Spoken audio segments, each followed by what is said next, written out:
오늘은 다스리는 은사에 대해서 여러분들과 함께 또 나눠보도록 하겠습니다.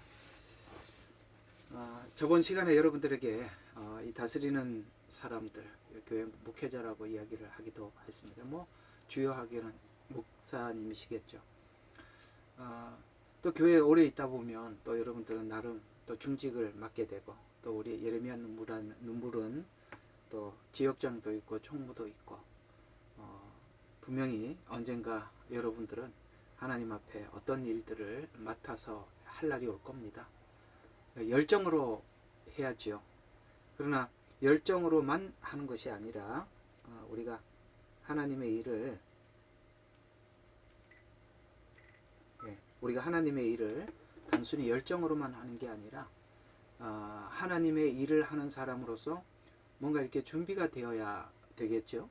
그러니까 준비가 안 된 사람들이 뭔가를 일을 할 때 그 일의 혜택을 보는 사람들이 굉장히 마음에 불편함을 느끼게 되고, 차라리 안 했으면 좋겠다, 안 하는 게 더 낫지 않겠나, 이런 생각이 들 수 있다는 것이죠. 그런 차원에서 보면 오늘 이 다스리는 은사, 곧 리더가 되었을 때 우리가 갖춰야 될 문제점들을 살펴보고, 또 그것을 잘 갖추는 것은 참 중요하리라 생각이 들어서 여러분들과 함께 나누려고 합니다. 매일 누가 우리 성도님 중에 한 분이 매일 이렇게 할 게 그렇게 많냐? 아주 많지요. 너무 많습니다. 성경은 있잖아요.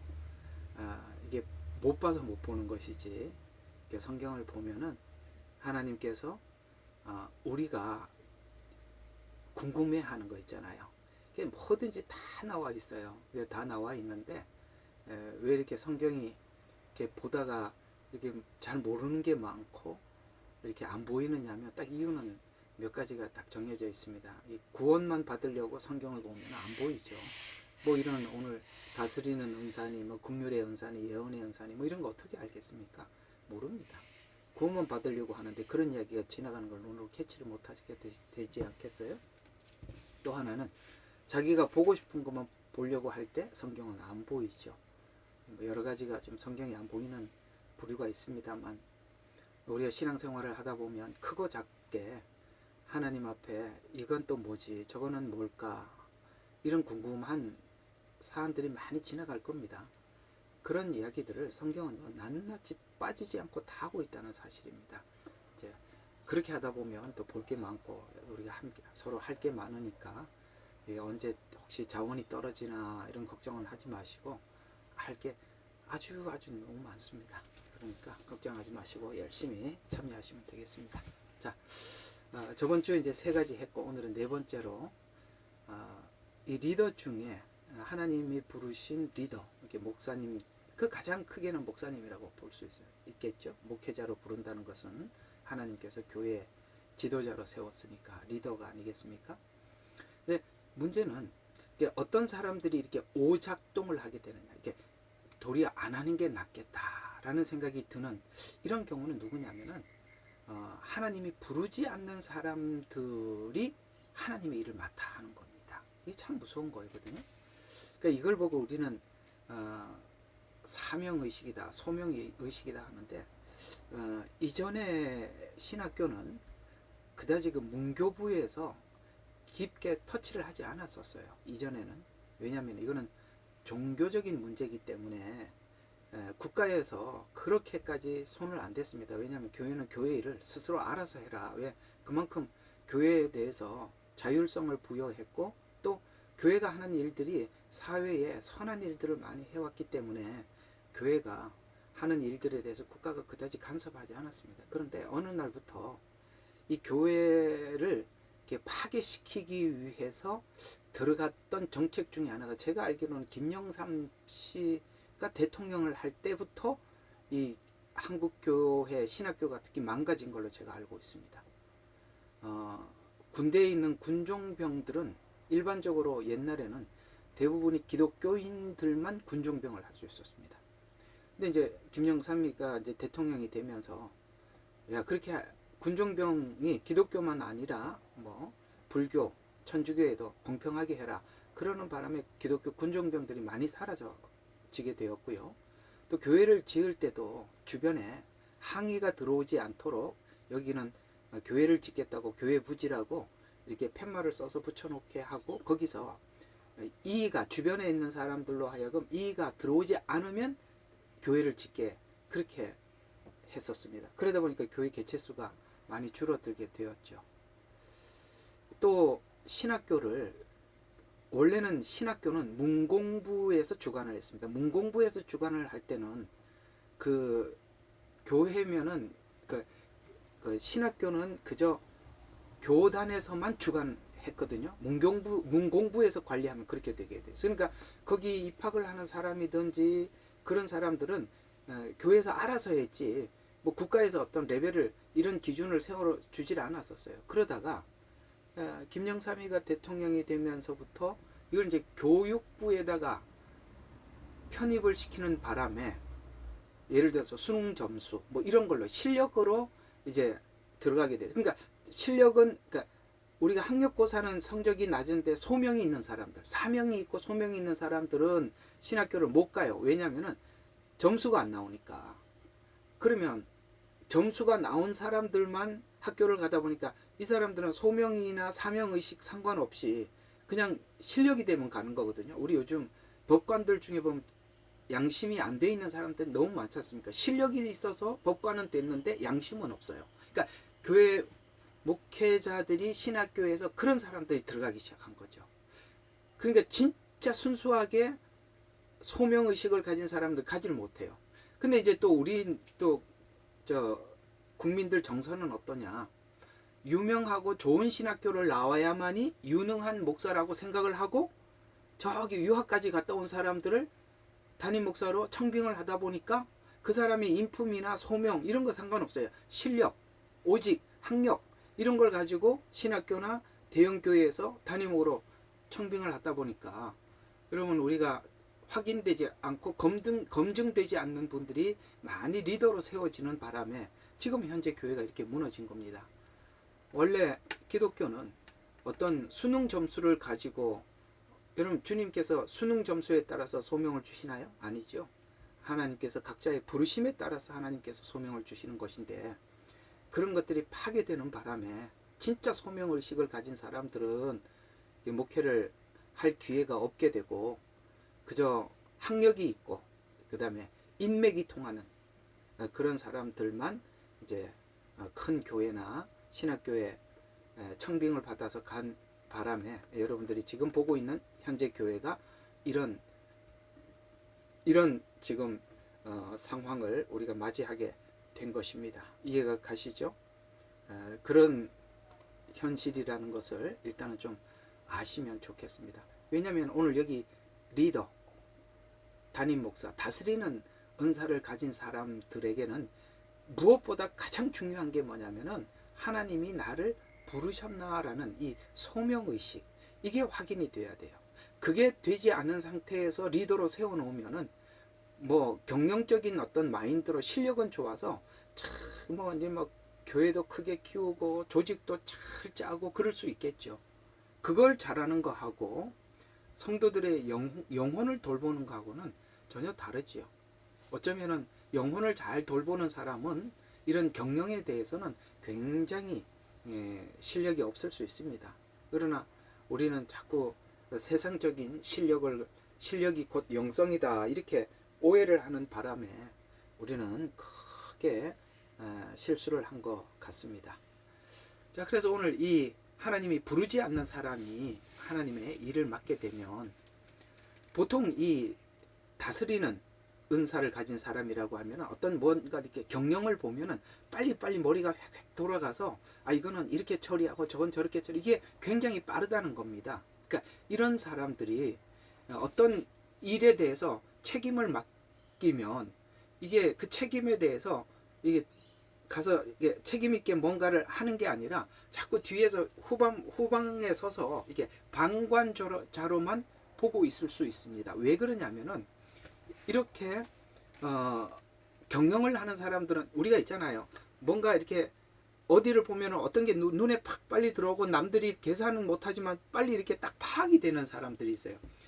제가 중국에서 추방돼서 잠깐 나와서 어느 교회 한 6개월을 있다가 아니죠. 사이판에서 나와서 중국 들어가기 전에 한 6개월을 있는 중에 제가 어떤 특별한 한 분을 본 적이 있습니다. 이분은 어떤 분이셨냐면은 그 당시에 여러분 아시죠? 요즘도 식당을 차리면은 거의 다 성공하는 사람들이 뭐 열에 한둘이면 많지 않습니까? 거의 잘 안 되잖아요.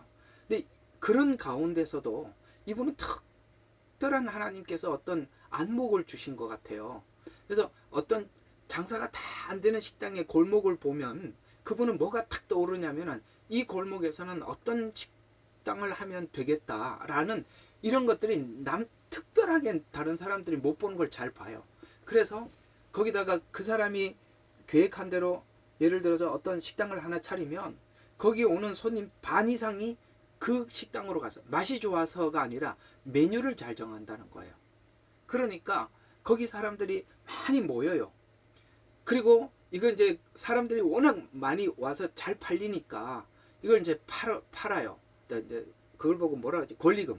권리금을 받고 팔고 또 다른 지역에 가서 또 그런 식당을 열어서 또 팔고 또 팔고 계속 그런 것만 하시는 분이세요. 여러분 그게 여러분 눈에 들어오겠습니까?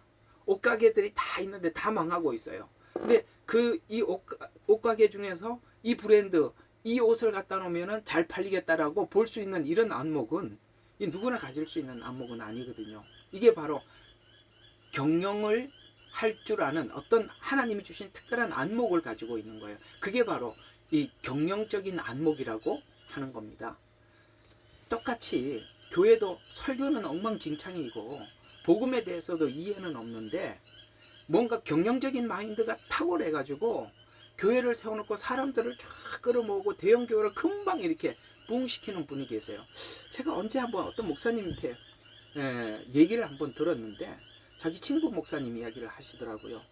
그 친구 목사님이 빚을 은행에서 끌어낼 수 있는 데까지 끌어내서 정말 큰 교회를 짓더래요. 성도는 하나도 없는데. 참 너무 신기하지 않아요? 성도는 아무도 없는데 교회를 크게 짓고 그 다음에 옆에다가 무슨 어린이집인가? 그걸 크게 짓고 멀리 해가지고 그 동네에 있는 어린이들을 전부 다 데리고 오게 해야 하고 거기 있는 그 어린이들의 학부형들을 다 교회로 데리고 와서 꽉꽉 채우더라는 거예요. 그 큰 교회를 채우더라는 거예요. 근데 그분은 이런 경영적인 마인드는 탁월해요. 근데 뭐가 없어요? 복음이 없죠. 바로 이 문제를 지금 제가 지적하고 있는 것입니다. 어떤 사람은 이런 부분들에 머리가 너무 잘 돌아가요. 약간 경영적인 마인드로 장사를 하는 사람이나 경영적인 마인드로 교회를 하는 사람들이나 이런 것들이 굉장히 빠르게는 돌아가지만 문제는 이 사람들에게 만약에 소명의식이 없다면 경영적인 마인드는 탁월한데 소명적인 의식이 없다면 교회가 원래 목적하고자 한 영혼 구원에 대한 이 일은 할 수 없게 되겠죠. 바로 이것이 문제가 될 수 있다는 것입니다. 모르겠습니다. 여러분들도 혹시 지금껏 살아오시다가 그런 사람들을 본 적이 있는지 없는지는 저는 잘 모르겠습니다만 오늘 혹시나 제 이야기를 듣고 여러분이 지난날 이런 형태의 사람들을 본 적이 있었다면 한번 오늘 생각을 하고 대입을 시켜 보시고 여러분 자신에게도 크든 작든 하나님께서 어떤 일을 맡겨주셨을 때 우리가 소명의식이 뚜렷하지 않는 상태에서 하나님 앞에 부름을 받고 그 사역을 진행하기 시작한다면 우리도 이런 문제가 생길 수 있겠구나라는 이런 생각들을 여러분들이 함께 해주시면 좋겠습니다. 자, 그래서 소명의식이 없는 사람이 사명을 감당하게 되면 다른 사람들과 협력이 불가능한 것으로 열매가 나타난다. 왜?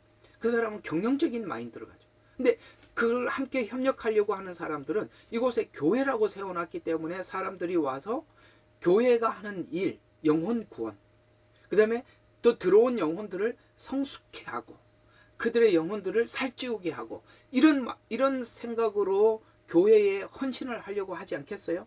그런데 최고 리더가 경영적인 마인드를 가지고 있고 그 다음에 중간 리더들은 교회에서 목적하고 있는 영혼을 구원하고 영혼을 살찌게 하는 성숙해 하려고 하는 그런 마인드를 가지고 이 일을 하려고 하면은 두 사람은 계속 충돌할 수밖에 없죠. 왜냐하면 한쪽은 경영적인 마인드를 가지고 있는데 권리를 가지고 있고, 그 다음에 성도들은 권리는 없는데 영혼을 돌보려고 하는 마음을 가지고 있으면 두 사람이 어떻게 마음이 일치가 되겠어요?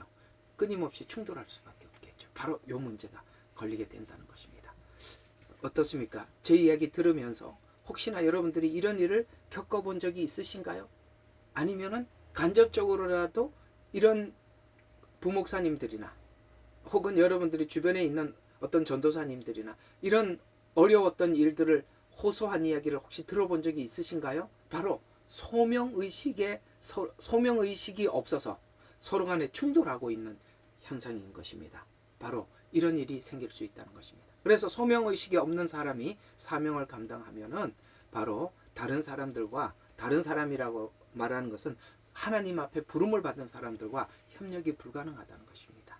교회 사역의 특성상 세상 방식으로는 경영을 하는 것을 용납하기 어렵기 때문에 서로 협력이 불가능합니다. 하나님의 사역은 하나님의 뜻에 맞는 것인지 확인하고 그 다음에 그 일을 맡은 사람이 영적으로, 예를 들어서 기도의 영적인 지원도 받아야 하고, 더 나아가서 성도들이 성숙해서 하나님 앞에 더 관계가 깊어지는 이런 선한 열매를 맺는 것인데, 영적 지원을 받지 못하면 하나님의 뜻과 상관없는 결과를 얻게 돼요. 부흥은 하고 사람들은 그러니까 부흥은 하고 사람들은 모일 수는 있어도, 하나님의 뜻과 상관없는 그런 교회가 될 수 있다는 것입니다. 그래서 세상 방식으로 경영하느니 차라리 하지 않는 것이 훨씬 더 유익합니다. 그런 소명의식이 없고 사명의식이 없는 사람이 무언가를 하는 것은 차라리 정말 안 하는 게 훨씬 낫거든요. 그러니까 사명이란 하나님께서 나를 부르셨다는 거예요. 하나님이 나를 부르셨다는 거예요. 소명은 어떤 일, 무슨 일, 이 일을 위해서 부르셨다는 거예요. 그러니까 소명과 사명은 이런 겁니다. 모세를 하나님이 부르시죠. 야, 하나님께서 세우시고 그 다음에 내 백성들을 애굽에서 이끌어내라 라고, 하나님 내가 너를 보내마, 내가 너를 보내겠다, 이게 사명의식이에요. 무엇을 위해서 보냈느냐? 내 백성을 애굽 땅에서 이끌어내기 위해서 보냈다. 이게 소명이다. 구체적으로 뭘 하라고. 그러니까 하나님의 일을 하는 사람들은 하나님이 나를 부르셨다. 사람이 야 당신 목회하시오 어디 기도원에 가보니까 어떤 기도하는 분이 당신 하나님이 부르셨습니다. 그런 얘기를 들을 수는 있지만 본인이 확인을 해야 돼요. 본인이. 남이 가라 그래서 신학교로 가는 곳이 아닙니다. 신학교는. 그래서 본인이 거기에 사명의식이 있어야 되고, 또 무엇을 위해서 부르셨나, 뭘 하라고 부르셨나, 선교사로 부르셨는지, 목회자로 부르셨는지, 신학교 교수로 부르셨는지, 아니면 주일학교 교사로 불렀는지, 그런 하나님께서 부르신 그 포지션, 내가 있어야 될 곳이 어딘지를 그걸 필연적으로 알고 시작을 해야 된다는 것입니다. 좀 더 알기를 원하는 것은 하나님께서 내가 이 소명을 감당하기 위해서 어떤 도구를 주셨는지, 예를 들어서 어떤 사람은 긍휼의 은사를 줘서 사람들에게, 어려운 사람들 찾아가서 어려운 사람들과 함께, 우리 저기 영등포나 아니면은 저기 서울역 같은 데 가면은 꼭 그런 사람들, 어려운 사람들 도와주는 사람, 이거 이제 다음번에 할 긍휼의 은사입니다. 그 하나님 그렇게 부를 수도 있어요. 또 어떤 사람은 저같이 가르치는 은사, 이런 걸 통해서 사람들에게 가르치라고, 그러니까 그 자기에게 준 무기가 뭔지 이런 것도 알고 하나님 앞에 충성을 하면 그거보다 더 좋은 것은 없겠죠. 그러니까 이런 것을 모르고 하나님 앞에 쉽게 그냥 하나님의 일을 하겠다고 찾아오기 시작하면 그게 문제가 될 수 있다는 것입니다. 자, 그래서 오늘 여기 이런 리더들에 대해서 하나님께서 이렇게 권면하고 있습니다. 우리 금방 읽었던 12장 8절을 보세요.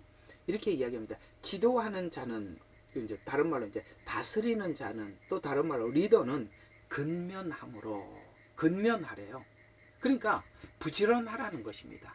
이 어떤 측면에서 부지런하라 그랬냐면은 분별도 해야 되고, 그 다음에 기도도 해야 하고, 그 다음에 가서 다스리기도 해야 되고, 얼마나 바쁘겠어요. 이게 이렇게 바쁘다는 것이죠. 부지런하게 해라. 왜 부지런함이 있느냐? 여러분, 이게 리더는 부지런하지 않으면 리더가 말을 해야 움직이잖아요. 그러니까 리더가 말을 하지 않으면 올스톱이 되잖아요. 정말 리더는 부지런해야 되는 것입니다. 저는 지금 이렇게 교회를 하고 있습니다만, 지난날에는 제가 학교를 운영을 했었는데, 학교를 운영해 보면 이 말이 굉장히 와닿아요. 얼마나 바쁜지 몰라요. 계속 계획을 짜야 합니다. 하루 계획, 한 달 계획, 1년 계획, 계속 계획을 짜서 계속 내려보내야 합니다. 그래야만이 그 계획대로 운영이 되니까. 왜 그게 다스리는 자는 부지런함으로라는 표현을 했는지, 여러분, 부지런하지 않는 사람들은 어떤 리더도 하면 안 되는 것입니다. 그게 리더가 스톱을 해버리면 모든 것이 올스톱이 되기 때문에 그런 것입니다. 자, 그 다음 번, 다스리는 은사를 가진 사람들, 리더는 그 다음에 어떤 사람들에게 너무 많은 일을 맡기는 일의 것에 의해 문제가 생길 수 있습니다. 자, 이게 무슨 말이냐면, 이 리더는 뭔가 이렇게 일을 보면 전반적인 계획을 처음부터 끝까지 쫙 그려볼 수 있어요. 세울 수 있기 때문에, 다 그려볼 수 있기 때문에, 이 일에 적합한 사람은 저 사람이고 저 사람이고, 이게 그런 걸 보인단 말이에요. 여러분, 우리도 어떤 일을 하다 보면은, 저분에게 이 일을 맡기면 잘 되는데, 그러다 보면은 그 저분에게 맡기면 되겠다라고 생각한 저분은 누구냐? 그죠? 계속 우리가 교회 일을 하다 보면 어떤 한 사람이 너무 많은 일을 해요. 어떤 분들이 이런 분들이 있잖아요. 피아노도 쳐야 되고, 성가대 지휘도 해야 되고, 끝나면 주일학교 가서 애들 또 주일학교 보살펴야 되고, 끝나면 또 차량 운행도 해야 되고, 그 다음에 끝나면 또 주방에 가서 팔과도 붙이고 막 설거지도 하고 음식도 해야 되고.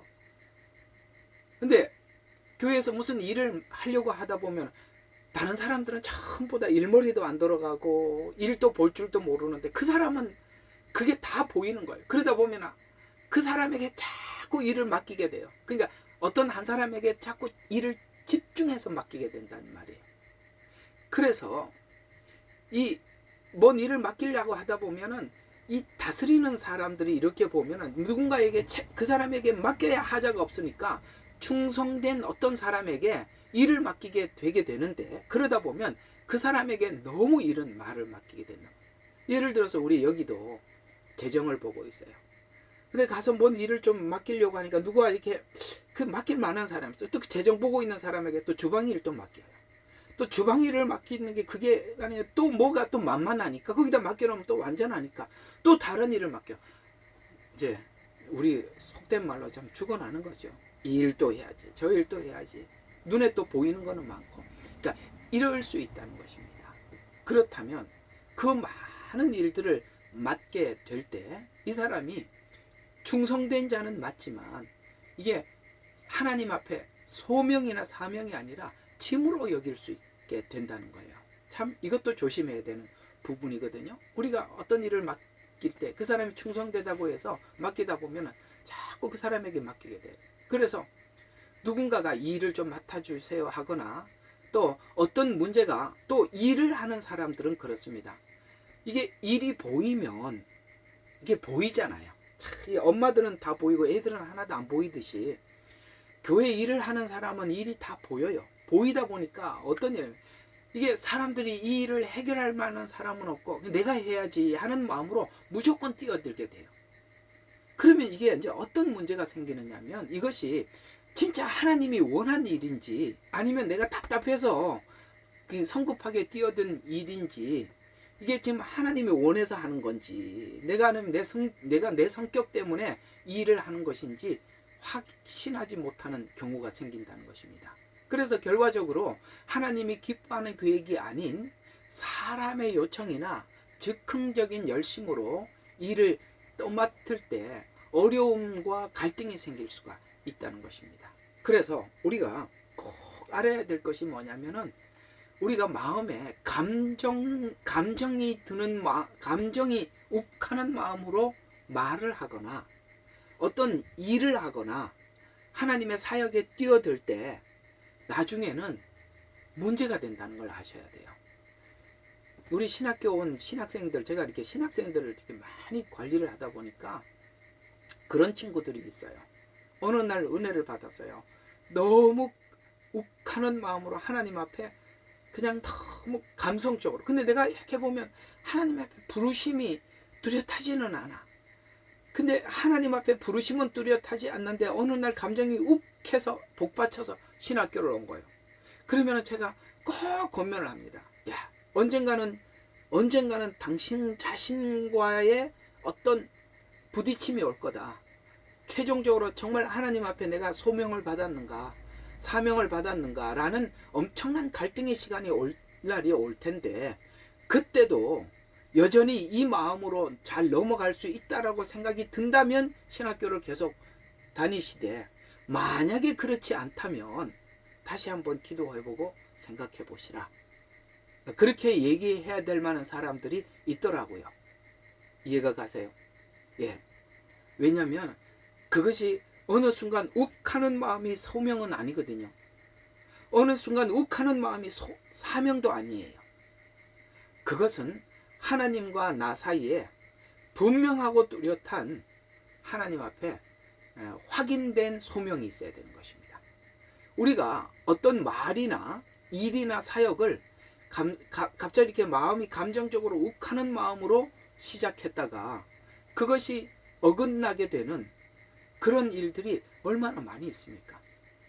이런 부분들에 대해서 꼭 제가 여러분들한테 권면을 드리는 것은 어떤 일이 감정적으로 결정한 어떤 말들, 그런 후회할 말들도 많거든요. 감정적으로 욱하는 마음으로 말을 하는 바람에 완전히 돌이킬 수 없는 관계가 깨어질 수도 있고요. 그 다음에 어떤 일을 할 때도 그렇게 감정적으로 하지 마시오. 감정적으로 되더라도 하나님 앞에 확인을 하고 하시면 나중에 문제가 생기지 않습니다. 바로 이런 부분에 대해서 우리는 정말 주의해야만 한다는 것입니다. 그러면 리더로서 내가 어떤 일을 맡아야 할지 말아야 할지를 어떻게 분별할 수 있느냐? 성경의 몇 가지 경고에 대해서 이 부류에 대한 성경의 조언을 한번 들어보자고요. 야고보서 4장 13절과 15절에 이렇게 말씀하고 있습니다. 들으라, 너희 중에 말하기를 우리가 거기에 가서 1년을 머무르며 장사하여 이익을 보리라 하는 자들아. 자, 내가 거기 가서 뭔가를 해서 이익을 보리라 라고 계산이 나온 사람들아. 자, 이렇게 이야기합니다. 너희가 잠깐 보이다 없어지는 안개니라. 너희가 도리어 말하기를 주의 뜻이면 우리가 살기도 하고 이것이나 저것을 하리라 하였거늘. 이게 무슨 말입니까?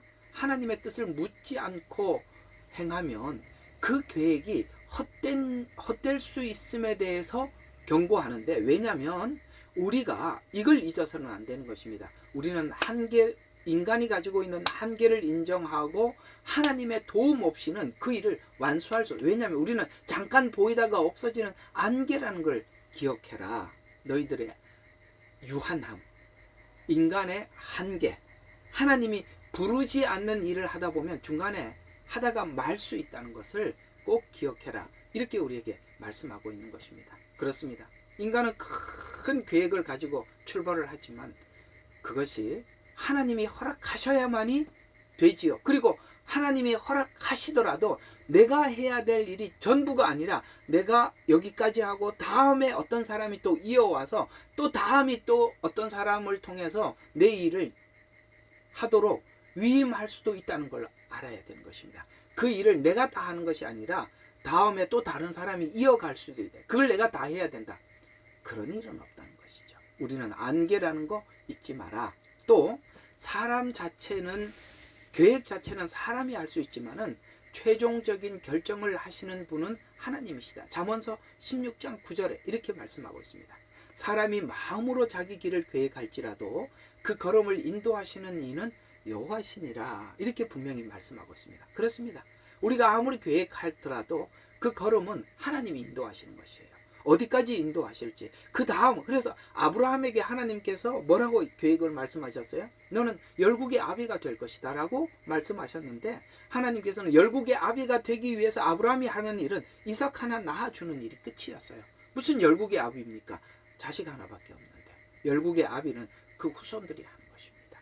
하나님의 계획은 무궁하고 하나님 계속 이어갈 겁니다. 하나님께서 우리에게 이 어떤 일을 맡겨주셨다면 그 일을 하시되 하나님이 하라는 것만큼만 하라는 것입니다. 그게 사람이 마음으로 자기 길을 계획할지라도 걸음은 하나님이 인도하신다 라고 말씀하고 있습니다.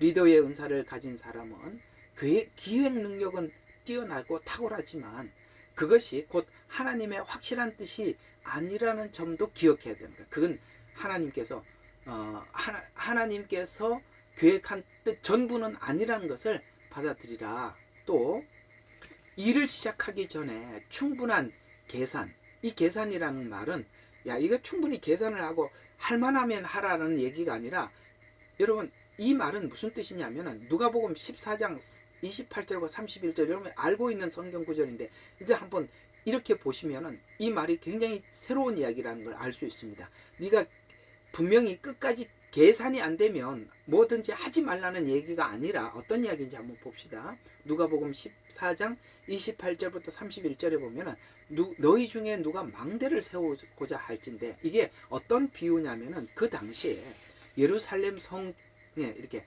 망대를 세우려고 하다가 망대를 세우다가 비용이 부족해갖고 그 하다가 중간에 우리가 흔히 말하면 이런 거죠. 어떤 누군가가 아파트를 지으려고 그러다가 중간에 돈이 떨어져 갖고 그냥 짓다가 멈춘 상태로 그냥 10년 20년을 가는, 우리가 어떤 건물이 있다고 생각을 해봐요. 똑같은 거예요. 예루살렘에 그런 망대가 하나 있었어요. 그걸 보시고 예수님이 하시는 말씀이에요.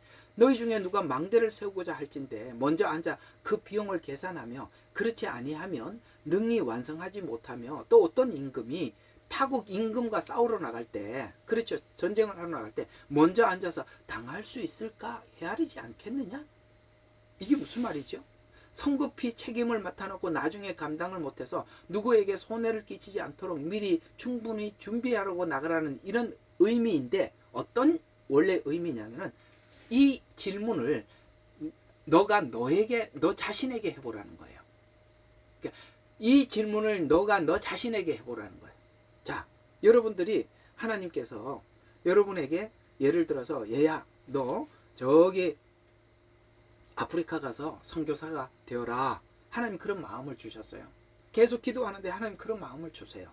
그래서 내가 아프리카 가서 선교사가 되라고 하나님이 그러시는데 순종할 마음을 다 가지고 뭘 생각해 보라는 거냐면, 오늘 여기 망대를 짓고자 하는데 비용을 생각하고, 그 다음에 싸우러 나갈 때 내가 그 적군과 싸워서 이길 수 있는지, 내가 1만을 가지고 저 2만을 대적해서 싸워서 이길 수 있는지 생각해 보라는 이 말은 충분히 다 준비하고 뭘 하라는 얘기가 아니라 우리 자신에게 뭐라고 이야기하는, 여러분 누가 하나님이 충분히 다 준비된 사람을 부른 사람이 어디 있습니까? 아무도 없어요. 예, 설교를 성경을 다 볼 줄 알고 성경을 다 볼 줄 알고 난데 설교하라고 하나님이 그렇게 해야 되면 여기 설교할 사람이 누가 있냔 말이에요. 아무도 없어요.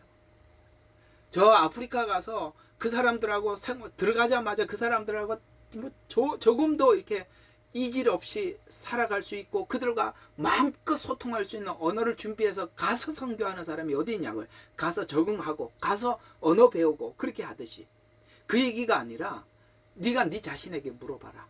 네가 아무리 어렵고 극한 상황이 오더라도 하나님께서 나를 부르셨다, 이 일을 위해서 부르셨다라고 내가 확신을 하면 시작하라는 거예요. 여기서 질문을 하라는 이야기는 네가 네 자신에 대해서 질문을 하라는 것이지 모든 거 준비해놓고 시작하라 이런 말이 아니라는 거예요. 아시겠어요? 준비해놓고 시작하려고 그러면 아무도 목회하지 할 사람이 아무도 없고 설교할 사람이 더더욱이나 아무도 없습니다. 누가 성경을 꿰뚫어 보겠습니까? 이 바울 같은 사람이 어디 있어요? 아무도 없습니다. 이 말은 하나님께서 너의 부르심에 대해서 네 자신이 의심하지 않느냐. 어떤 위기가 오고 어떤 상황이 오더라도 그 부르심과 하나님 앞에 그 소명과 사명의식이 그 어려운 난관들을 네가 충분히 극복할 만한 준비가 되어 있느냐? 이런 질문입니다. 어떻습니까? 그게 준비가 되면 해야죠. 그게 준비되어 있으면 하는 것입니다. 또 하나, 우리가 하나님 앞에 이런 부분들에 대해서 정말 준비해야 되는 것 중에 하나, 귀한 교훈이 하나 있어요. 사무엘 하 6장과 역대상 13장에 어떤 사건이 나오느냐면 다윗이 언약궤를 옮기는 사건이 나오지 않습니까? 여러분, 이 다윗이 하나님의 언약궤가 저 밖에 있고 나는 궁에 있도다. 그래서 하나님의 언약궤를 이 궁으로 가지고 오려는, 이게 선한 계획이죠. 그게 하나님 앞에 얼마나 순수하고 선한 마음이세요. 우리가 하나님 앞에 저 영혼을 구원하러 가려고 하는 거 얼마나 선한 마음이에요. 마음은 선하지요. 근데 여기서 어떤 문제가 있었습니까? 다윗은 하나님의 언약궤를 옮기려는 선한 열정을 가지고 있었어요. 그러나 하나님이 정한 방식이 아니라, 하나님이 정한 방식은 뭐였냐면, 원래 언약궤를 옮기기 위해서는 모세오경에 보면 레위인 제사장이 그 언약궤를 제사장이 메어서 옮기라고 분명히 그렇게 말씀하셨어요. 그러니까 이 원칙을 깨버리고 그저 자기 방식으로 좋은 수레를 만들고 새 수레를 만들어서 어떻게 합니까? 거기다가 수레에다가 법궤를 올리고 갔다가 소가 뛰는 바람에 법궤가 그 수레에서 떨어지는 것을 보고 이 충성스러운 우사가 이걸 그럴 수는 없으니까 가서 법궤를 붙잡다가 어떻게 했습니까? 하나님께서 분명히 이 법궤를 보면 죽는다고 했듯이 우사가 그 자리에서 죽어버립니다. 무슨 이야기입니까? 아무리 선한 동기라도 하나님이 정한 절차에 따라서 하라는 거예요. 아무리 급해도 하나님이 정한 방식대로 하라는 거예요. 이해가 가세요?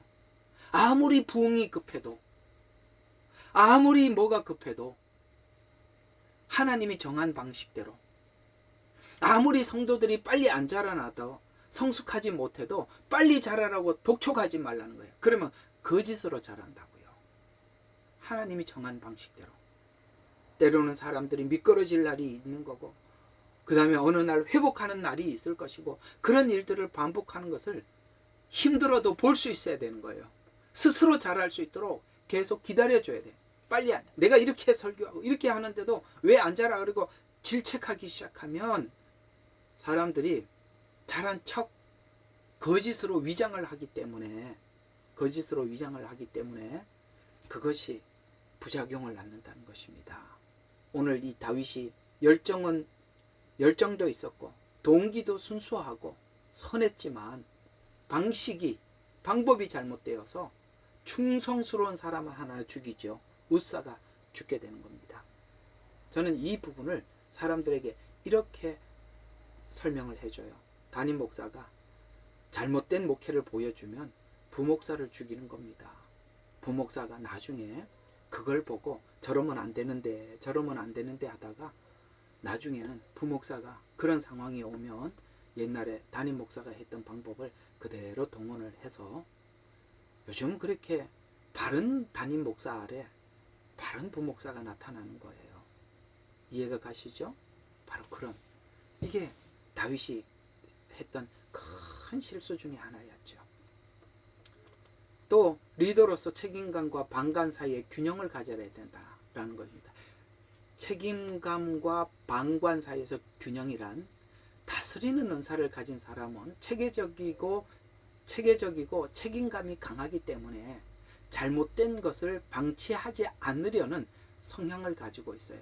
그러나 우리가 이걸 책임감 때문에 빨리 뭐를 하려고, 조금 전에 말씀드렸던 그겁니다. 책임감 때문에 빨리 결과를 보려고 하다가 보니까 가서 재촉하는 바람에 사람을 위선하게 만들고 방관하고 그냥 내버려 둠으로 인해서 그 시간이 지나서 그것이 잘못된 틀이 완성되도록 내버려 뒀어다. 잘못된 버릇을 빨리빨리 초기부터 교정해 들어가면 참 좋을 텐데, 그것이 시간이 지나면 그게 나중에 교정하기가 굉장히 어려워져요. 그러니까 책임감과 방관, 이것을 그 시간을 놓치지 않도록 조심해야 한다라는 이야기가 된다는 것입니다. 또 하나님의 뜻과 사람의 요구 사이에서 분별을 잘해야 된다는 겁니다. 이것이 정말 사람들이 대중이 원하는 것이 곧 하나님이 원하는 것인가? 여러분, 성도들 모두가 원하는 게 하나님이 원하는 건가요? 예를 들어서 이런 겁니다. 교회는 민주주의 방식에 의해서 다수결에 의해서 움직여야 하는 것입니까?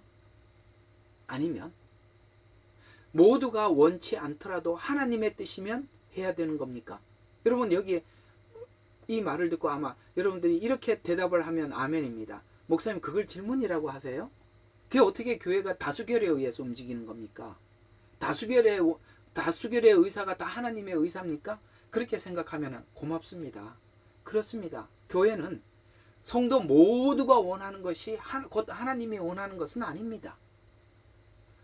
우리 모두가 원치 않더라도 하나님이 원하면 우리 모두 다 하나님의 원함에 반응을 해드리는 것이 교회죠. 왜요?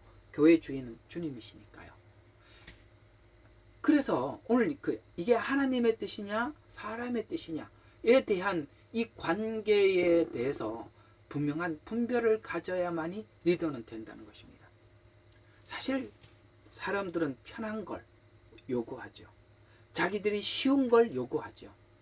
어쩌면 우리가 신앙생활하면서 모두 다 느끼는 감정이 뭡니까? 하나님의 뜻을 행하고 하나님의 뜻을 따라 살아간다는 것은 많은 대가를 지불해야 하고 불편하다는 걸 우리 모두 다 경험했었을 것입니다. 이와 같이 우리가 편한 것은 대중의 뜻일 수 있고 불편한 것은 하나님의 뜻일 수 있습니다. 리더는 사람의 뜻과 하나님의 뜻에 대해서 잘 구별할 줄 아는 것을 가져야 하는 것입니다. 이것을 갖지 못했을 때 그 리더가 모두를 잘못된 방향으로 이끌어 갈 수 있다는 것입니다. 자, 그 다음 6번째로 유능한 일꾼들이라면 심각한 오류나 문제가 있는 것에 대해서 눈을 감아줄 수 있는 약점이 있다는 거죠. 그렇게 해서는 안 된다는 거예요.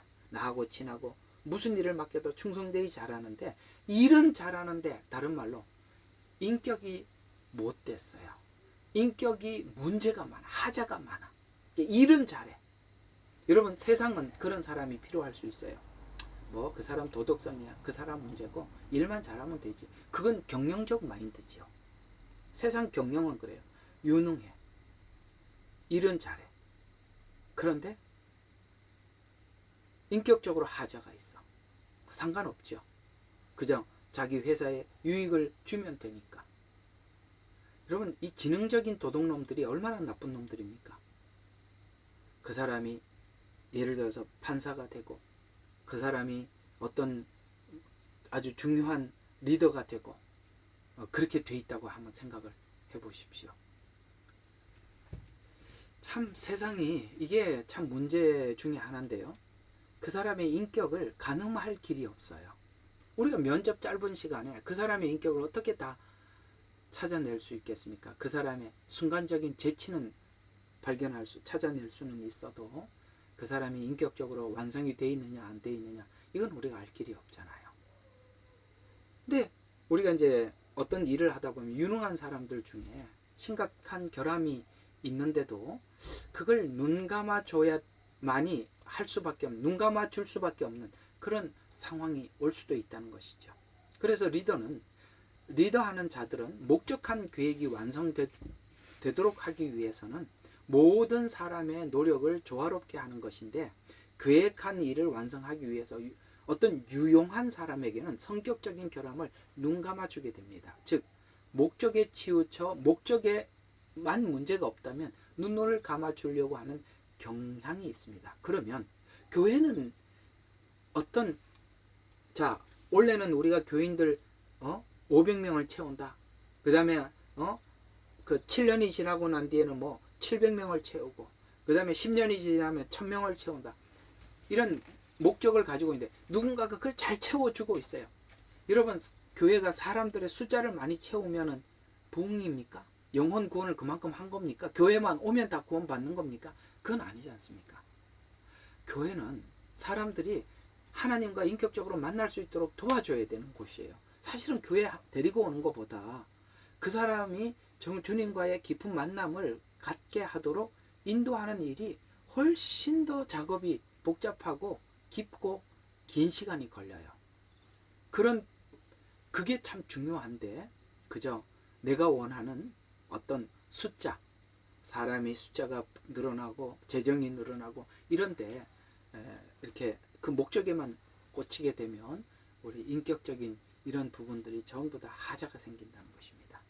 그래서 리더는 자기의 프로젝트나 사역 목표를 달성하기 위해서 매우 유능한 일꾼들이 필요하죠. 그런데 그 일꾼에게 심각한 성격적, 도덕적 문제, 예를 들어서 거짓말 한다든가 교만하다거나 폭언을 한다든가 어떤 탐심이 있어서 그 어떤 자기 욕심을 채우는 것이 있음에도 불구하고 자기 목적을 달성하기 위해 어쩔 수 없다면서 방치하거나 눈 감아주며 넘어가게 되면 결과적으로 교회의 일은 눈에 보이게 추진은 할 수는 있으나 도덕적이고 영적인 손실을 이걸 해결할 길이 없어요. 교회가 한번 이렇게 더러워지기 시작하면 이걸 깨끗하게 회복시키는 데는 너무너무 힘들어요. 차라리 사람의 숫자가 안 보이더라도 교회가 그 거룩함을 유지하는 것에 모든 에너지를 쏟아야 되는 거예요. 그러니까 숫자는 보지 않는 게 좋아요. 그저 거룩함을 유지하는데 모든 총력을 쏟아야 되는 것입니다. 그런데 유능한 어떤 사람이, 그 사람이 교회에 엄청나게 유능해요. 근데 그 사람이 이런 하자가 있게 되면 정말 문제가 많은 거거든요. 우리는 얼마 전에 그 어디죠? 무슨 교회에 통합 측의 어떤 총회장, 그 우리 정말 세상 모두에게 웃음거리 준 거 아니겠어요?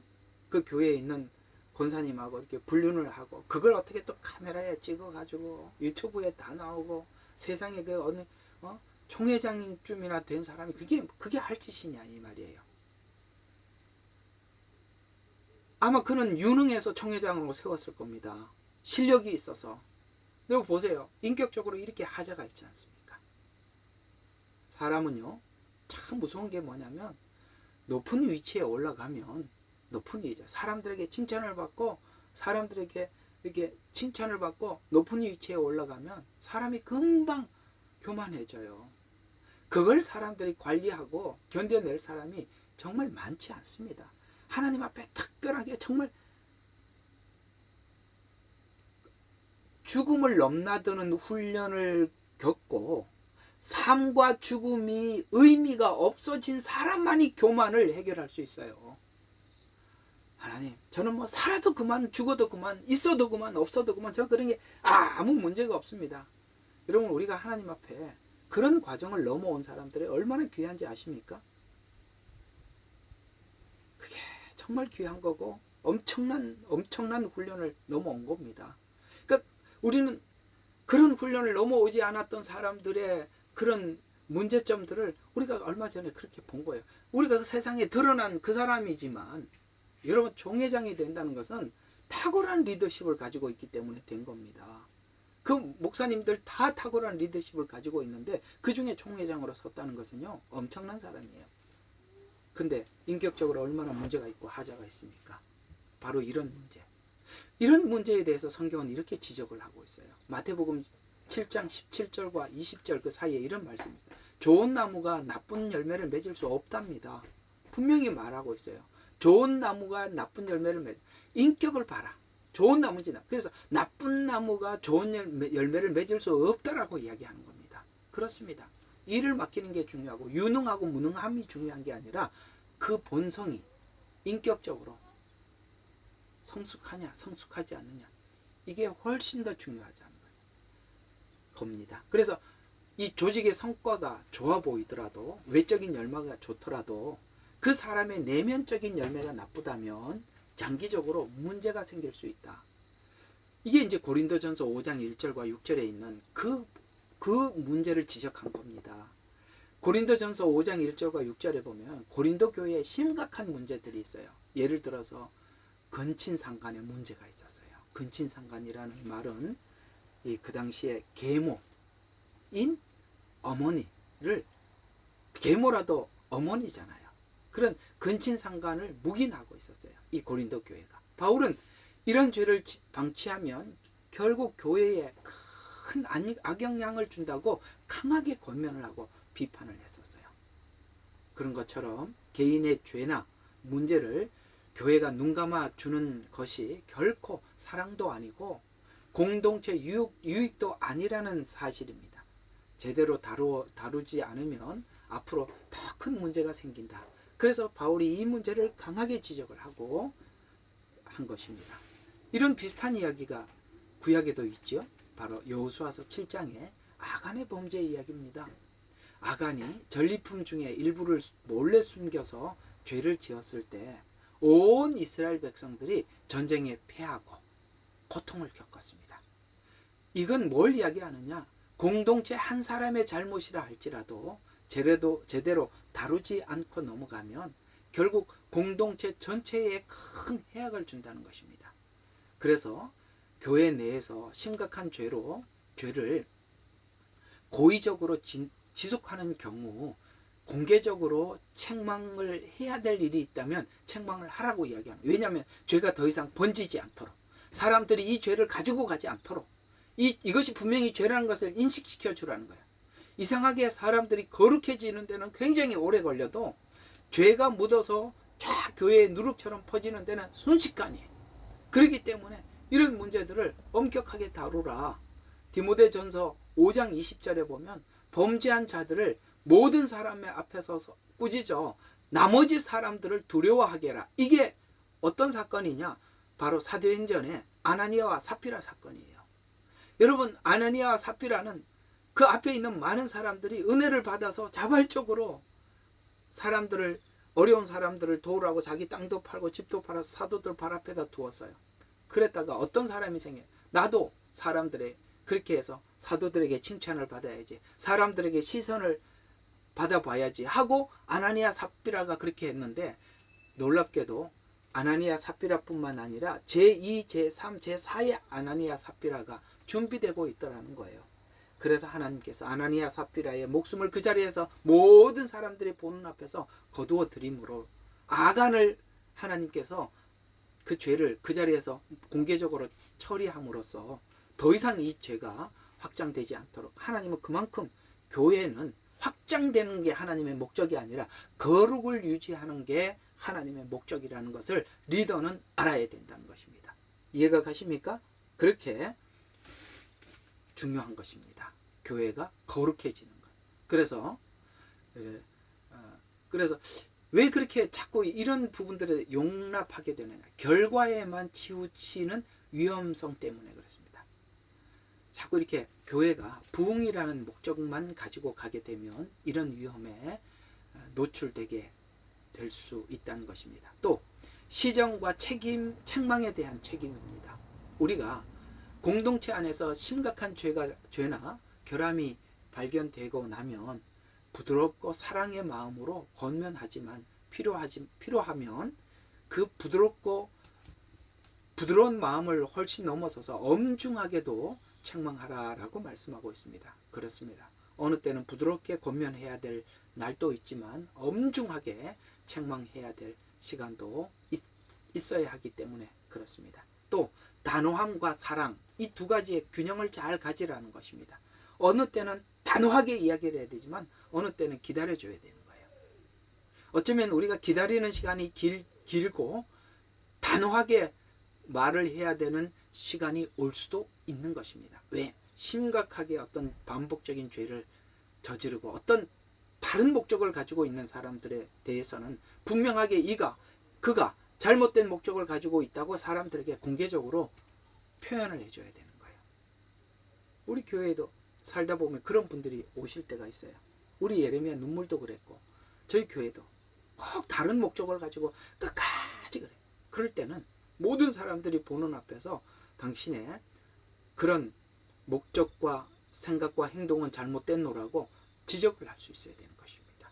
그러지 않으면 다른 사람들이 저렇게 해도 되는가 보다 라고 오해를 할 수가 있게 돼요. 단호함, 그 다음에 사랑, 이 사이에 균형을 잘 가지고 우리가 사랑하고 기다려줄 때는 끊임없이 기다려줘야 하지만, 그러나 그 부정직한 음흉한 계획이 드러날 때는 모든 사람들에게 분명하게 공포를 해요. 그래서 마태복음에도 그렇게 말씀하고 있죠. 한 사람이 찾아가서 권면을 해라. 안 되면 두세 사람이 가서 권면을 해라. 그래도 안 되면 교회에 공포를 하고 이방인처럼 여겨라. 이렇게 말씀하고 있는 것입니다. 자, 그 다음 이 다스리는 은사를 가진 사람들이 또 많은 사람들에게 비난을 잘 견디는 능력을 가지고 있어요. 우리 저번에 다스리는 은사를 가진 사람들은 많은 비난을 스스로 잘 감수하는 능력이 가지고 있는 것이 장점이 될 수도 있고, 오늘 여러분들에게 단점이 될 수도 있다는 부분을 좀 설명을 해드리려고 하는 것입니다. 지금은 이제 문제점들을 다루고 있는 거니까요. 이게 무슨 말이냐면, 누가 무슨 말을 해도 이게 다 이런 게 뭔가 리더들은 사람들이 너무 많은 비난을 받고 그래요. 여러분, 리더가 된다는 것은 모든 사람들에게 공개적으로 자기를 드러내는 거예요. 근데 인간은, 여러분, 뉴스가 오늘 이런 잘못된 사람이 있더래요, 이런 도둑놈이 있더래요, 이런 나쁜 짓을 했더래요, 이런 뉴스를 하니까 뉴스가 돌아가는 거예요. 만약에 오늘 누가 이렇게 선한 일을 했습니다, 이런 착한 사람이 있었습니다, 누가 물에 빠지는 사람들을 구해냈습니다, 정말 어려운 사람들을 이렇게 자기 자선 사업을 했습니다, 이런 뉴스를 하면 그 방송국은 금방 문을 닫습니다. 왜요? 인간은요, 사람들의 선함을 자랑하기보다는 사람들의 악함을 자랑하는 것에 익숙하기 때문에 그렇습니다. 그러다 보니까 리더가 되면 너무나도 많은 사람들로부터 이런 공격을 받고 저런 공격을 받고 공격에 익숙해 있어요. 그래서 누가 무슨 말을 해도 벌써 좋은 말을 해도 나를 공격하는구나, 이런 생각을 하게 된단 말이에요. 이게 정말 나쁜 말을 하는 사람들이 하는 말을 견딜 때는 장점이 되지만, 좋은 건설적인 의견을 제시하는 사람들의 말도 그렇게 생각하면 그게 역작용이 된다는 것입니다. 자, 그래서 이 다스리는 자들은 완성이 되도록 하기 위해서는 수많은 반발을 견딜 수 있는 능력이 있어요. 그러나 그들은 이런 것이 너무 지나쳐서 그들과 함께 일하는 사람들의 근거 있는 제안들, 중요한 제안들에 그것을 그냥 불평으로 생각하면서 무시하며 견디면 안 된다는 겁니다. 문제는 이 말을 하는 사람들도 그걸 아셔야 돼요. 리더들, 특히 목회를 하다 보면 하도 많은 사람들이 이렇게 반발심에 의해서 하는 말들을 많이 듣게 돼요. 왜 그렇게 해요? 왜 그렇게 하십니까? 어떤 사람은 설교까지, 왜 설교를 그렇게 하냐, 왜 성경을 그렇게 해석하냐, 이런 것까지 공격을 받으면 여러분, 설교하고 난 뒤에 설교할 마음이 사라지거든요. 근데 그걸 추스리고 반발을 견뎌내니까 추스리고 가서 또 설교하고 또 그 얘기 듣고, 이런 일들이 계속 반복되다 보면 누가 무슨 말을 하러 오면 전부 다 나한테 공격한다고 생각을 하게 돼요.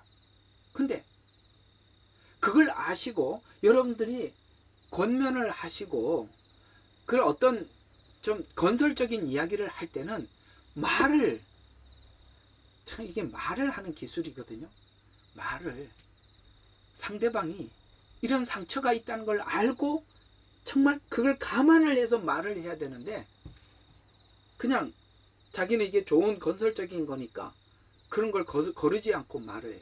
근데 문제는 아무리 내용이 건설적이고 내용이 좋아도 말하는 방법이 나쁘면 꽝이라는 거예요.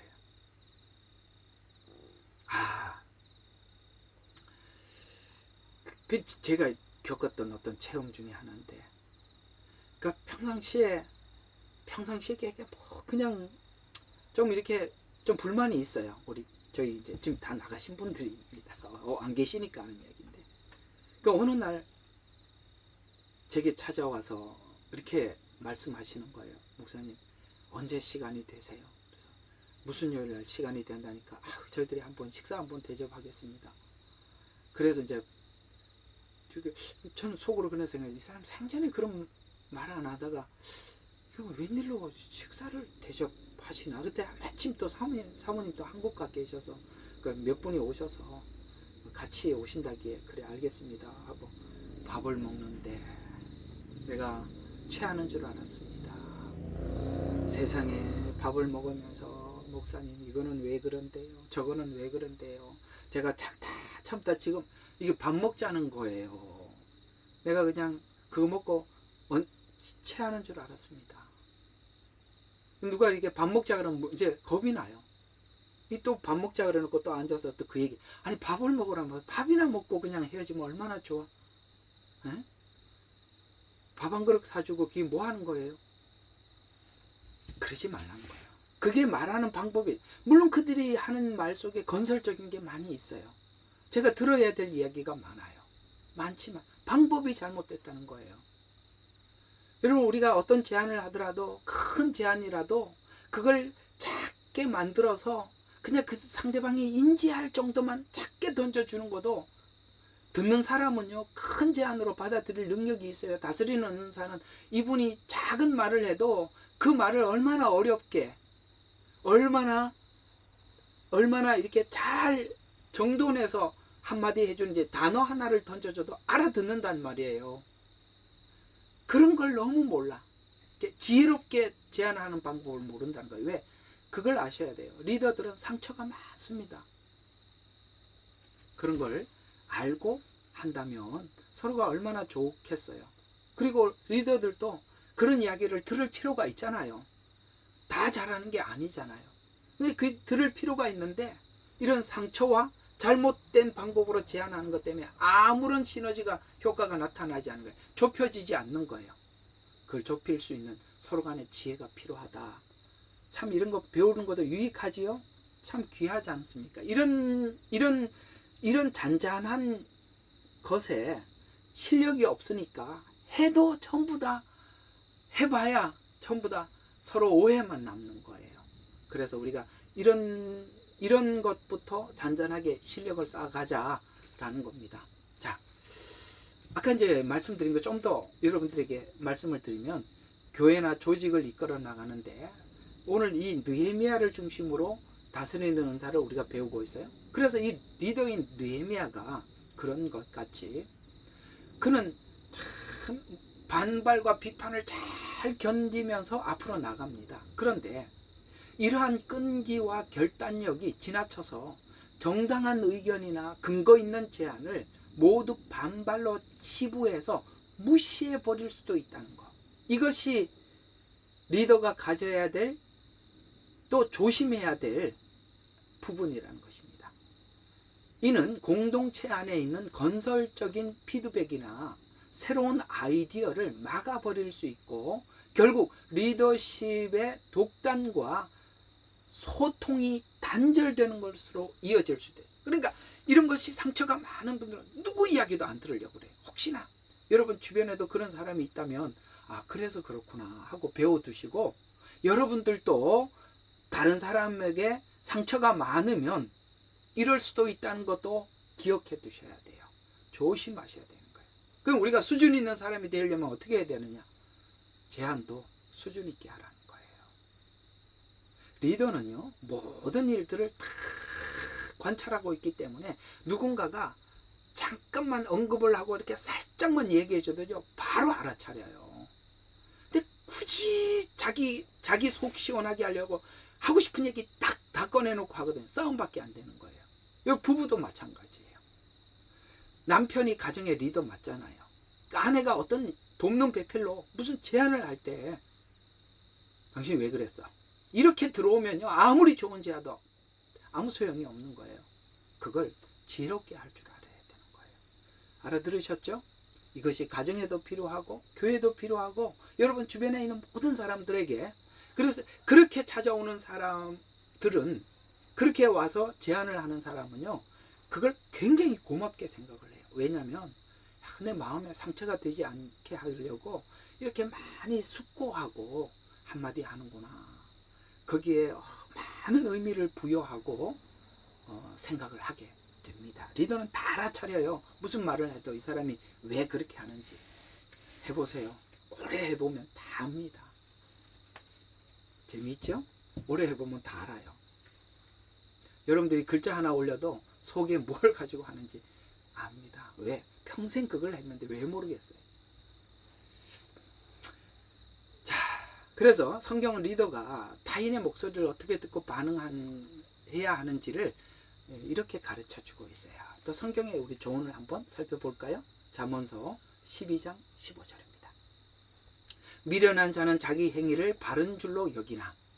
이게 독재자를 이야기하는 겁니다. 나는 바르다. 이렇게 눈 가리고 아웅하는 식으로 그렇게 자기는 바르다 이렇게 생각합니다. 이게 교만하거든요. 참 무서운 거예요. 교만한 지도자들은 그렇습니다. 그러나 지혜로운 자는 권고를 듣느니라. 권고를 작은 말 속에서도 그래, 이게 내가 지금 하자가 있구나. 여기 내가 문제가 있었고 내가 이걸 보지 못했구나. 금방 알아차린다니까요. 진짜 리더들은 바로 알아차려요. 자, 그 다음에 출애굽기 18장에 보면 이드로의 조언을 모세가 잘 듣지요. 모세가 백성들의 크고 작은 문제를 혼자 재판하던 중에 과도한 업무로 지치고 있었습니다. 이를 본 장인 이드로는 천부장, 백부장, 50부장, 10부장을 세워서 분담하라고 조언을 합니다. 이드로가. 그때 모세가 그 조언을 수용함으로써 완전히 자유를 얻었습니까? 정말 자유를 얻었잖아요. 백성도 모세도 모두가 큰 유익을 얻게 되었습니다. 중간 리더들은 경험을 쌓기도 하고, 그 다음에 그 복잡했던 그 안에 그 문제들이 순식간에 해결이 됐습니다. 이렇게 좋은 제안들을 모세가 지금까지 백성들인데 얼마나 상처를 많이 받았어요. 그 상처만 생각하고 있었더라면 이 제안을 못 받아들였을 텐데, 성경은 모세가 온유가 뭡니까? 지면 위에 승하였더라. 역시 겸손한 사람은 이 말을 들을 수 있더라 라는 것입니다. 또 하나의 예가 있습니다. 열왕기상 12장에 르호보암의 잘못된 선택에 대해서 솔로몬의 아들 르호보암은 백성들이 요청을 하지요. 세금을 적게 내게. 아버지가 너무 이렇게 해서 사람들이 너무 힘드니까 세금을 적게 거두십시오. 그 다음에 부역을 좀 완화시켜 달라고, 그래야만이 당신이 이 왕정을 치리해 나가는데 어렵지 않을 것입니다 라고 요청을 했었어요. 그걸 무시하잖아요. 여러분, 이 조언이 참 중요한 조언이었습니다. 그것을 무시했더니 불만이 있는 백성들을 모아서 여로보암이 북이스라엘로 가버렸어요. 이게 무슨 이야기입니까? 바로 리더가 올바른 조언을 무시하고 자기의 기득권, 자기 권위만 주장하게 되면 공동체가 큰 손실을 보는. 아까 모세와 르호보암은 둘이 전혀 다르잖아요. 앞에 모세는 그 제안을 받아들여서 모두가 편하고 자유를 얻었어요. 그러나 르호보암은 이러한 잘못된 결정으로 인해서 그 공동체가 나눠지는 그런 안타까운 상황을 맞이하게 되었습니다. 그래서 이 듣는 게 너무 중요하다고 이야기를 하고 있거든요. 야고보서 1장 19절에 보면 내 사랑하는 형제들아, 너희가 알지니 사람마다 듣기는 속히 해라, 말하기는 더디하고 분내기도 더디해라. 빨리 하는 건 뭐 하라고 해요? 듣는 거. 근데 네 반응은 늦게 하라는 거예요. 우리는 반대죠. 급한 우리 대한민국. 뭐가 빨라요? 분내고 말하기가 빠르지 듣는 걸 못한다는 말이에요. 들어야 돼요. 그리고 끝까지 들어야 돼요. 듣다 보면 여러분들이 아는 말을 할 수 있어요. 그래도 멈추지 말고 다 들어줘야 돼요. 이 훈련이 필요해요. 그럴 때 여러분과 제가 갖추어져 간다는 것을 꼭 기억해야 합니다. 그래서 리더는 바로 듣는 일을 잘해라. 또 교만이 아닌 겸손한 마음은 타인의 의견을 귀하게 여깁니다. 빌립보서 2장 3절과 4절에 무슨 일이라든지 다툼이나 허영으로 하지 말고, 이건 뭡니까? 경쟁적으로 하면 못 듣습니다. 타인의 권면을 듣지 못합니다. 그래서 오직 겸손한 마음으로 각각 자기보다 남을 낮게 여기고, 이것만 가지고 가더라도 리더는 평생 훌륭한 리더가 될 수 있어요. 다른 사람을 나보다 낮게 여기는 마음, 이것만 가지고 살면 평생을 리더의 자리에서 끝까지 사람들에게 존경받는 리더로 살아가게 될 수 있는 것입니다. 그래서 우리가 반발을 이겨내는 결단력과 의견을 무시하는 경계 사이에서 이 리더의 결단력은 중요합니다. 자칫 시시때때로 요동치면 목적을 달성하기가 어렵습니다. 그래서 그것을 꿋꿋하게 지키는 힘도 필요하지만 정당한 비판, 그 다음에 사소한 반발을 구분하는 지혜가 필요합니다. 이게 반발인지 지혜를 주는 피드백인지 그걸 구별하는 것은 그 지혜가 참 필요하다. 그래서 성경에 보면 이 열왕기상 3장 9절에 보면 하나님께 기도하죠. 듣는 마음을 주사. 솔로몬이 하나님께서 정말 기뻐했던 것이 바로 듣는 마음을 달라고 하나님 앞에 기도했던 거, 그걸 하나님이 그렇게 기뻐했던 겁니다. 여러분, 듣는 사람은 겸손한 사람이요, 들을 줄 아는 사람은 낮아진 사람이거든요. 여러분, 우리 르호보암의 문제처럼 우리가 독단이 불러오는 문제에 대해서 여러분들과 충분히 의견을 나누었습니다. 자, 마지막으로 8번째입니다. 적당한 설명을 해주지 못하거나 일하는 사람들을 칭찬해 주지 못하는 것에 의해서 일하는 사람들은 일을 할 때 그들의 작업이 최종적인 목적에 의해 어떻게 이바지하고 있는지를 배우는 것에 적당한 칭찬과 격려를 받는 것에 의해서 사역자들에게 칭찬과 격려, 여러분, 이게 무슨 말이냐면 어떤 일을 하는 사람에게 그 사람이 칭찬과 격려가 얼마나 그 사람이 가지고 있는 재능을 계속 쏟아놓을 수 있는 힘이 되고 에너지가 되는지 리더는 너무나도 잘 알아서 사람들이 뭘 하는 일 앞에 계속 가서 칭찬을 하고 격려를 해준단 말이죠. 그런데 문제는 사역자들에게 칭찬과 격려만 한다면 확인과 점검을 하지 못해서 발전을 하지 못한다는 거예요. 사람들이 잘하는 일들에 대해서 칭찬을 해줘야 될 때가 있어요. 그때가 언제냐면 그 일에 대해서 지쳐 있을 때는 칭찬과 격려가 필요해요. 맞습니다.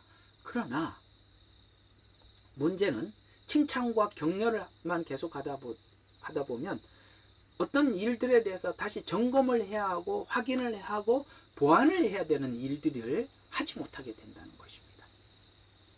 회사는 문제가 뭐냐면 칭찬과 격려는 거의 없고 맨날 확인과 점검을 하죠. 그래서 못한 것만 맨날 듣다가 돌아와요. 그러니까 이게 맨날 분발해야지라고 생각은 하지, 그러니까 회사에 대한 회사를 사랑하는 마음이 없어요. 왜냐하면 맨날 잘못한 것만 듣고 더 보완해야 될 것만 듣기 때문에 그렇습니다. 그러나 우리가 교회 사람들 일을 시키다 보면 자꾸 이렇게 칭찬하고 격려를 해주면서 자꾸 일을 시키게 되는데, 이게 약점이 뭐냐면 뭔가 문제점들을 확인하고 점검해야 될 시간이 필요한데 그걸 못하게 만들더라는 거예요. 우리가 누군가에게 계속 칭찬만 듣다 보면 자기 문제를 보지 못해요. 그래서 자기가 잘하는 줄 알게 돼요. 나중에 혹시나 조금이라도 책망을 하거나 그렇게 하면 또 이렇게 시험에 들어요. 그러니까 여러분, 그런 게 다 서로 간에 필요하다는 걸 아셔야 됩니다. 성경을 보면 하나님 때로는 격려하기도 하시지만 때로는 하나님께서 많이 책망을 하시기도 합니다. 그건 성경이 그렇게 말씀을 하고 있지요.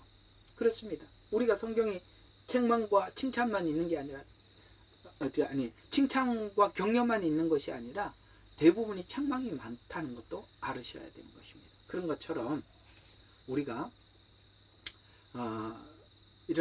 그런 쪽에만 사람을 계속 일을 시키자, 재능을 기부하게 하자라고 해서 자꾸 그렇게 칭찬만과 격려만 한다면 그 사람이 잘하지 못한다는 거 아셔야 합니다. 또 하나는 리더 혼자만이 전체적인 그림을 이해하고 있지 말고 그 중간에 있는 리더들에게도 큰 그림을 함께 나누어서 공유할 수 있어야 되는 것입니다. 예를 들어서 여러분들이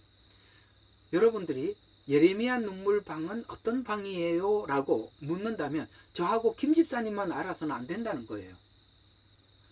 여러분들도 아셔야 돼요. 예레미야 눈물 방은 이렇게 뭐 이런 방입니다. 라고 우리가 그걸 알아야 되는 것입니다. 이 방이 가지고 있는 장점이 무엇이고 어떤 목적을 가지고 하고 있으며 우리가 어떻게 모였고 어디를 향해서 가고 있는지에 대해서 알아야죠. 예를 들어서 어떤 사람들이 이제 이런 질문을 많이 받았었어요. 저번에. 지금 이게 사람들이 온라인 예배를 드림으로 인해서 저기 그 모두 모이는 이런 모이는 예배에 오프라인 예배에 못 나가도록 막고 있는 것이 아니냐, 이런 질문을 우리가 여러분들도 아마 받게 되고 저도 많이 들었어요. 한두 분에게 들은 게 아닙니다. 그런 게 아니라 지금 현재 가난한 교인들, 그들이 여기 와서 은혜를 받고 여기서 정착해서 우리가 또 다른 앞으로 미래에 모일 수 없는 지경이 분명히 그런 날이 올 겁니다. 그날을 우리가 미리 준비를 하고 경계하고 그 훈련을 하기 위해서, 그리고 수많은 미혹이 난무한 이때 우리가 성경 말씀을 다양하게 인식을 하고 이해를 해서 교묘하게 숨어 들어오는 이단을 분별해 나가고, 그래서 매일 성경 공부를 하고 그 다음에 이런 온라인 예배를 드림으로 인해서 미래에 교회가 이렇게 오프라인 예배가 닫힐 때를 대비하고, 이해가 가십니까? 이런 것들을, 이런 전체 그림을 저와 김 집사님만 아는 게 아니라 여러분 모두도 공유할 수 있도록, 그래서 전체가 가지고 있는 큰 그림을 함께 나누어 줌으로 인해서 공유할 수 있도록 설명해 줘라. 그래서 사역이나 프로젝트의 의미와 목적이 충분히 설명해 주지 않으면 동역자들, 중간에 있는 함께하는 동역자들이 느끼는 어려움은 자신이 무엇을 위해서 왜 함께 사역을 하고 있는지 의문이 들 수가 있다는 것입니다. 그래서 여러분, 여기 있는 지역장이나 총무나 지킴이나 이제 새로 들어오는 모든 사람들에게 우리 이 교회가 왜 세워졌는지, 무엇을 위해서 하는지에 대해서 여러분들이 제가 설명하는 것만큼이나 설명해 줄 수 있을 때 그 공동체가 중요하다는 걸 서로 인식하게 되고 그 공동체가 유지해 나갈 수 있다는 것입니다. 자,